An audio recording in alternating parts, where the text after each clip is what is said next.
Most people do not see God at work in their personal lives and therefore do not know how to join Him. This Divine Appointments podcast is to encourage you in your faith, to open your eyes to seeing God's hand at work. My hope and prayer is that by hearing these stories, you too will engage where God is already working and discover God's mission for your life.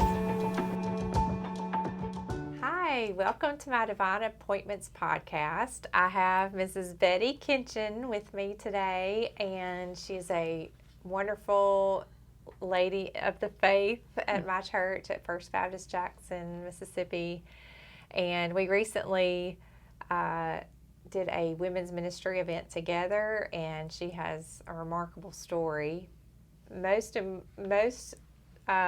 dramatic, I think, is that she's been married almost 67 years. Married, not alive, but married almost 67 years. So she's just a woman of wisdom, a woman of faith, and I just can't wait to share some of her story with you today. I want to read my theme scripture. That's Psalm 105, verses 1 through 5.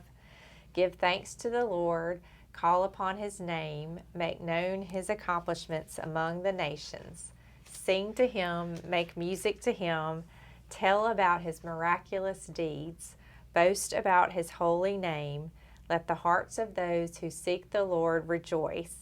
Seek the Lord and the strength He gives. Seek His presence continually.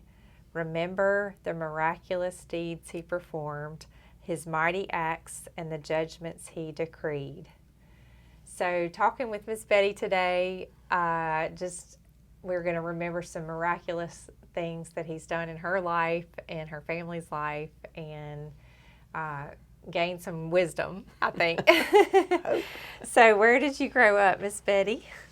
Well, I was born in Macomb, Mississippi, Mm-hmm. and my dad had been transferred to Shreveport, Louisiana, and so I only lived there 3 weeks, and my mom and I and my sister and my brother all moved to Shreveport after I was 3 weeks old, and we lived there for 4 years, and then my dad was transferred again to Jackson, and we moved to Jackson when I was 4, and joined Calvary Baptist Church. Okay.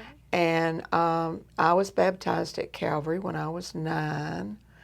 And anyway, but when I was 13, I joined Parkway because all my friends went to Parkway. And my mom and dad followed me there. So we were there for 40 years at Parkway. And at that time, Parkway was on Capitol Street. On Capitol Street, right near the downtown. zoo, and across the street from Cedar Lawn Cemetery. That was pretty close there. And we were there until 1992. And tell me when you met this young man, Eddie Kinchen. Yeah. He was born in Independence, Louisiana. So we were a state apart for a long time, and then he moved to Jackson when he was in the 4th grade. And but I did not meet him until 10th grade because he lived on the other side of town. Mm-hmm. And he moved to the good side of town when he was in the 10th grade. I lived in West Jackson. Okay. And he moved near some of my girlfriends, and so we all became a good group of young teenagers enjoying life together. We just had fun together. So it was really just a group of friends. Just a group of friends. Long time. Yeah. When did you guys get serious? When we went to college at Mississippi College, we started dating and became more serious. And then about 2 years into college, I dropped out so I could help him get through the rest of the college years. And we got married when he was almost a junior, the summer before his junior year. And we were married 2 years, and he graduated in May of 1959, and we had our first child in September of 1959, so it was pretty close right there. Wow. So, yeah. So you were a baby. Yeah, we got married when we were 20, and I had my first child when I was 22, so I was pretty young. Pretty young. Yeah. So let's go back to how Eddie grew up. You grew up in a Baptist church from a young age. Right, I had a Christian home, and Eddie came from a broken home. His mom and dad divorced when he was 2, And so they really had a hard time. They lived with aunts and uncles and moved around a lot. And then they finally moved to Jackson when his mom went to work here in Jackson. And they started school here. But of course, like I said, he was on the north side of town, and I was on the west side of town. So our paths did not cross till high school when he moved to West Jackson. So, but the growing up years were tough for him. And tell about how he ended up at Mississippi College. Well, his dad had always promised him that he was going to send him to college. And so Eddie was, really counting on that. And it came time to register and to get involved in, the college. And his dad was going to send him to LSU. But he backed out at the last minute. And so Eddie was thinking he was going to join the Army. He had already talked to the recruiting officer and everything. And he had a really good uncle. His name was Curtis. And he came by and picked him up one day and said, "Pack your suitcase." And he didn't know where he was going. And he took him to Mississippi College, pulled up in front of Ratliff Hall and said, "You're in room so-and-so, and you have a roommate already, and you have a job in the cafeteria, and you're going to go to school here." Wow. And Eddie was he was flabbergasted. He was scared to death, and he just let him out and said, "Good luck." And so but anyway, he got involved in the business school, did really well, graduated with good grades, and we got married 2 years in, like I said, and so I put him through the last 2 years by working. Yeah. And that does not really happen these days. No. Where the lady, to get married and to keep the debt down, drops out of school to put him through college. Right. And I never went back. I didn't, I don't know, never felt the need to go back. So Right. we were, I was laughingly said, I told you this, that my first job, they only hired single ladies. And so when I got married, I had to quit. And then What kind of job was that? That was at United Gas Corporation. And that, that's discrimination nowadays. But why was the reasoning? I don't know. I just think, I don't know, because of the next job I had, that you couldn't be pregnant. And so when I got pregnant, I had to quit that job. So anyway, I said, "Lord, I think you want me to be a stay-at-home mom." Right, so, right. Anyway.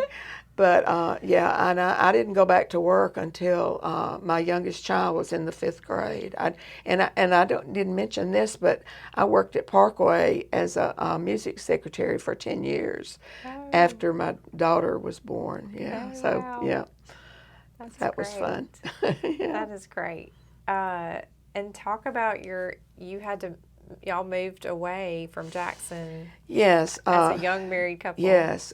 We had a 16-month-old little boy, and Eddie was working for Burroughs Corporation. That was his first job out of college. And he was transferred about a year and a half after he had started working for them. And we moved to Chattanooga, Tennessee. And we had a little basement apartment, and shortly after we moved, my dad had been sick for a long time before we moved, and he had gone to the doctor, and they did exploratory surgery because they had no idea what was wrong with him, and they found cancer. This was in the early 60s, so I don't think a lot was known about cancer back in those days, but they just sewed him back up. There wasn't anything they could do. It was too far gone.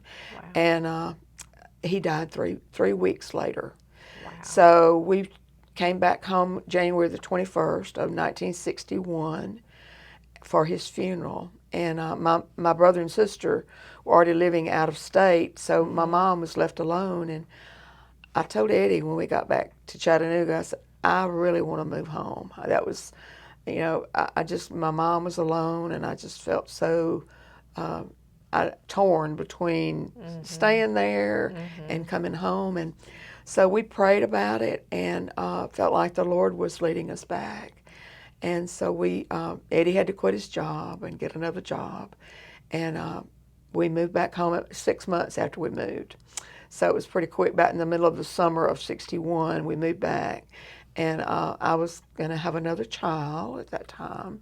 And so we bought a house in October of 61. Eddie started a new job, and we had another baby in November of 61. So it was a lot going on. He got his new job through an employment agency. That was back in the day before you could get on the internet and find a job, And I remember one of the worst things about it was that we had to pay a fee to the employment agency for getting the job for him. And it was a certain percentage of his first month's salary, which was tough. Wow. We had a lot going on, and it was really hard, but we did it. And that's when he went to work for Fox Everett Insurance Agency, which was the turning point in our life. It was such a good company. It was a family-based company, locally owned. Both the owners, Mr. Fox and Mr. Everett, were from Jackson. They lived here. Really? I didn't know that. Yeah, and so we got to meet both of them. One of them had died young, but the other one lived for a long time, and so it was a good company. And he was the personnel manager. He hired and fired, and was good. He enjoyed Mr. that. Eddie. Yeah, he enjoyed that. So did he have to learn insurance, or he only did personnel? He learned. He didn't have to take the insurance exam or anything. But along the way he did learn a lot about insurance. Yeah, he didn't sell it. Never sold insurance, but he was kind of the office manager. It was so funny. He would say he would always walk around the office, and he would clear his throat so they would know he was coming, and so they would just be busy at their desk. They knew he was coming down the hall. It was so funny. But he liked Fox Everett. It was a good company. So how many? He worked there 50 years. 50. 50 years. Wow. Yeah. And should I tell about the board now? Yes. Okay. Tell what this is. This is. Can they see this? I think so, but I'll hold it up. Yeah. This is the writing board of his desk, where he worked for at Fox 50 years. For 50 years at Fox Everett, and he read a lot. And every time he would find, this is upside down. Oh. It doesn't matter to them, but they can't tell. But I'm gonna turn it around. He would pull it out when he finds something that was worth putting on here. He would write it off and tape it to the board. And he did this all during the years he was there. He even had some things on the side. On the side, yes. And over here too, I think there were some things. I do see. But he never took anything off. He left it on there all the years he was there. Well, after he retired, they called him one day and said, we found that on your writing board on your desk, you have a lot of life lessons and scriptures and little sayings, and we wondered if you'd like to have that. So he went and picked it up and brought it home, and we read through them and finally started writing them down, and I typed them up, and I said, Eddie, why don't we put them into a book?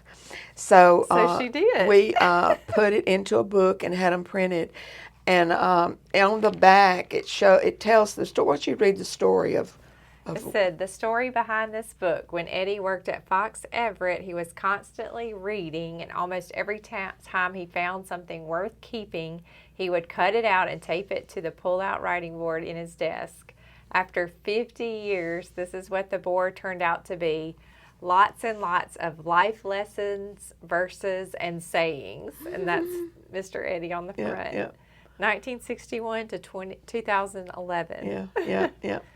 So it was really a good company, and even after he retired, he did some computer work for him at home.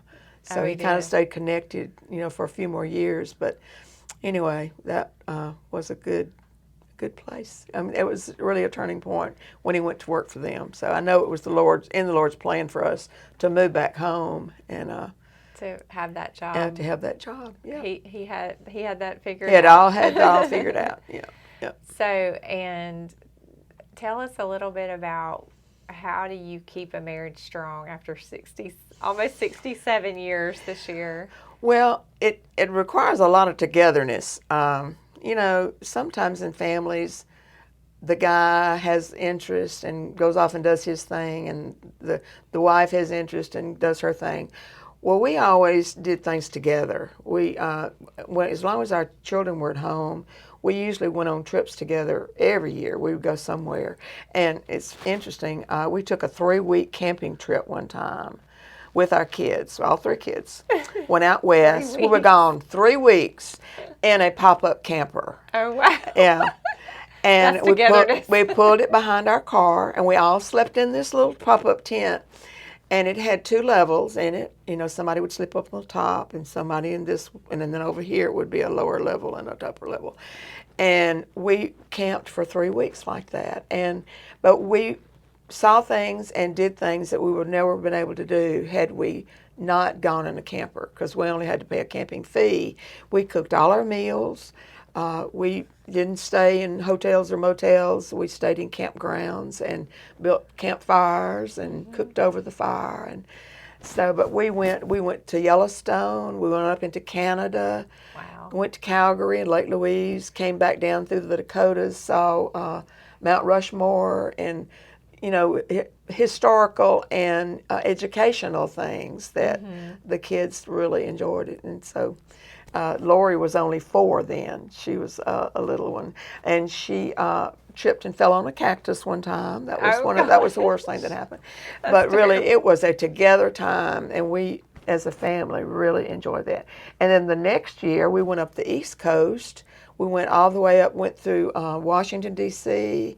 Went up as far as New York. We didn't take our camper into New York. We left it in the campground in Pennsylvania. But we went to New York, saw the Statue of Liberty. We did a lot of educational things with our children, and I think it benefited them in school to have done all that. So anyway. And I think your children obviously saw you two live out your faith. Yes, yes. We were a family. We went to church every Sunday, took our kids. They were all involved in Sunday school, and we had what we called training union then at night. We'd always go back for training union. Oh, and Eddie and I worked in Bible drill for years. I don't know, probably 10 years we worked with Bible drill while our kids were that age.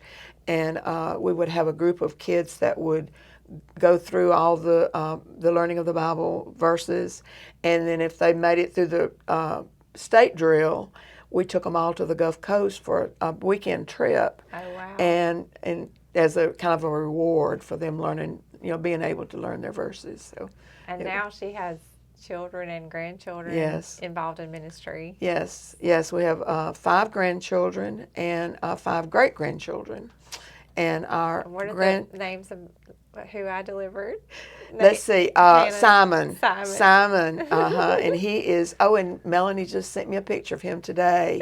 They had their grandparents' day, and he was up there singing at Mount Salus. I delivered her great-grandson, Simon. Yeah.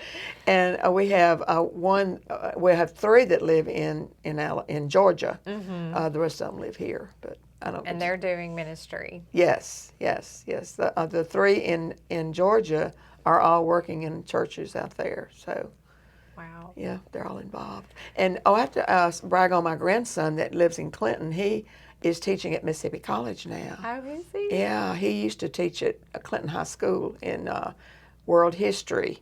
But he just started this year teaching at Mississippi College. He's so happy. Oh, he just loves it. That is great. And Hannah is a dental assistant, works with her dad. Her dad, that's in Clinton. Right. Yeah. So, any more advice to young marrieds? Joel and I will be married 30 years this year. Wow. So we're only halfway. You're headed that Not way. even halfway. Well, 66 years. I just can't get over it. You don't go to bed angry.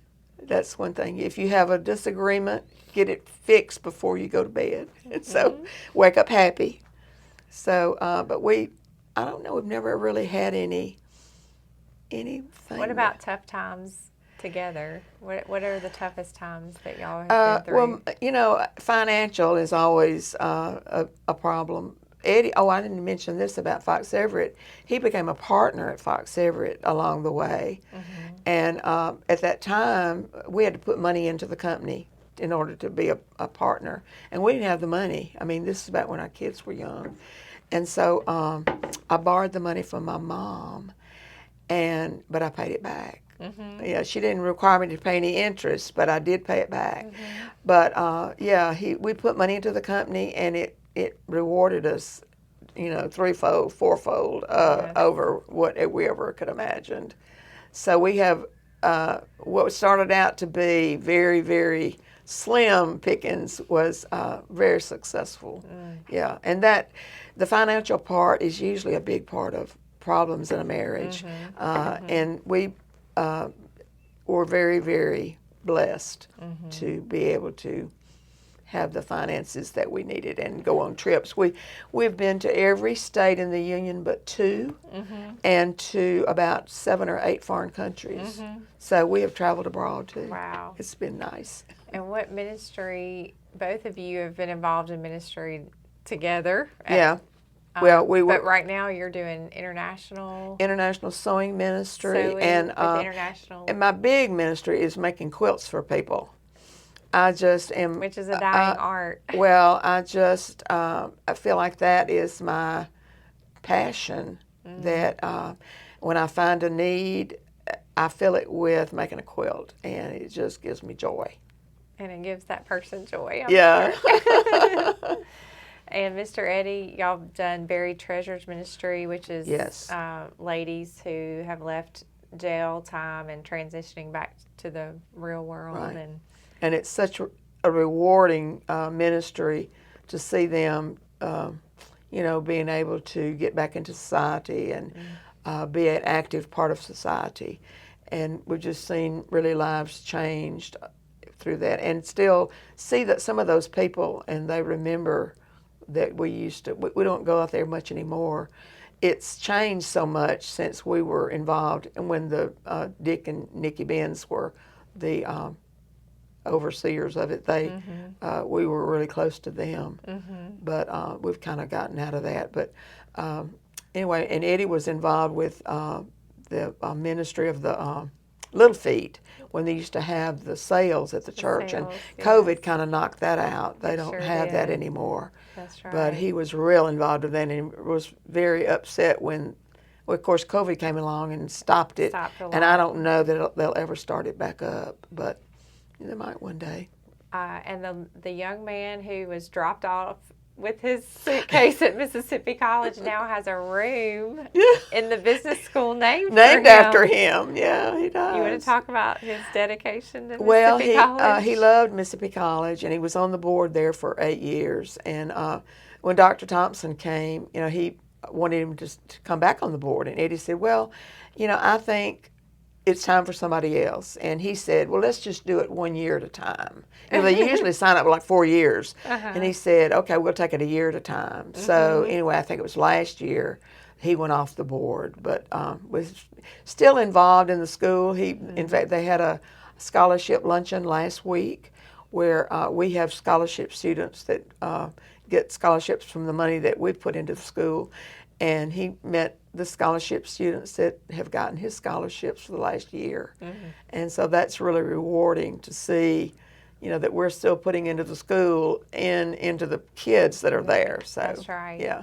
So the young man from a broken home who was dropped off at Mississippi College with just a suitcase and nothing else. That's right. Whose wife dropped out of school to keep him in school, who went on and has now got a scholarship fund in your names to support students for the future. Right. I mean, if that's not amazing, that's wonderful. Yep.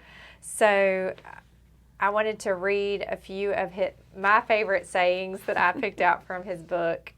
One is, and this goes to his scholarship, we are trading money we cannot keep for treasures we cannot buy.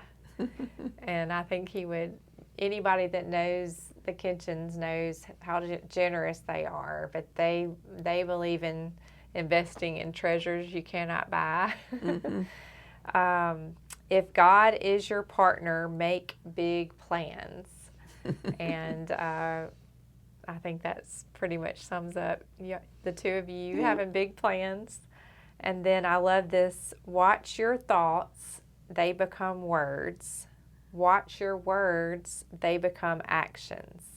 Watch your actions, they become habits. Watch your habits, they become character. Watch your character, it becomes your destiny. That's good. So, what would you say is the legacy of Betty Kinchen? That's a hard question. I don't know. I hope somebody will remember me from, I don't know. I don't know. Loving others through so many things, Yeah. quilting and Yeah. sewing and so many ministries. Well, I used to be in the choir. That was my love, and got to where I guess I got too old to stand up there. I hadn't been in carols in 2 years, but we've been at First Baptist for 32 years, and I sung in the choir every year. I have sung in the choir every year, and until 2 years ago, and I thought, well, it might be time to give it up. But I'm still in Reflections Choir, which is the senior adult choir, Right. and that fulfills some of my love for music, but it's still, I still miss the sanctuary choir. Yes. So what is your favorite scripture? My very favorite scripture is rejoice in the Lord always. Again, I say rejoice. Philippians 4:4. That's been my favorite for a long, long time. That goes to your choir. Rejoice in the Lord always. Yep. That's great. I think that she does that. Thank you so much, Miss Betty, for sharing today. Appreciate it. Thanks so much for watching this episode. Now you engage where God is at work. Please make sure to like and subscribe so you will be notified of future episodes.